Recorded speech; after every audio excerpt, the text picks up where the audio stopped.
আসসালামু আলাইকুম রহমতুল্লাহ। আসন্না হিজামান খাতনা সেন্টার থেকে আজকে চলে এসেছি মোরাটিয়া সালথা ফরিদপুর।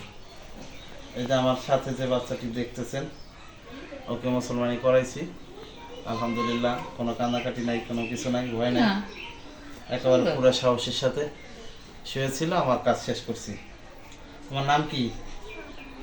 জোরে বলতে হবে। নাম কি? তোমার মুসলমানি করাইছি?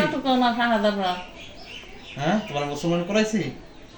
ব্যথা পাইছো?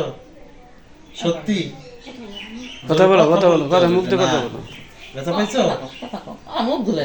ওকে, কথা বলতেছে না। আচ্ছা, এখন ব্যথা লাগতেছে না? আচ্ছা, ঠিক আছে।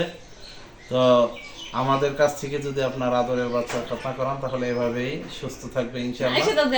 কোনো ব্যথা নাই, বেদনা নাই। আর আমাদের আপনার আদরের বাচ্চার খাতনা একবারই করাবেন, ভেবে চিন্তে করাবেন।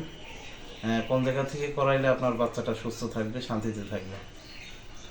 এই পর্যন্তই বিদায় নিচ্ছি। আসসালামু আলাইকুম রহমতুল্লাহ।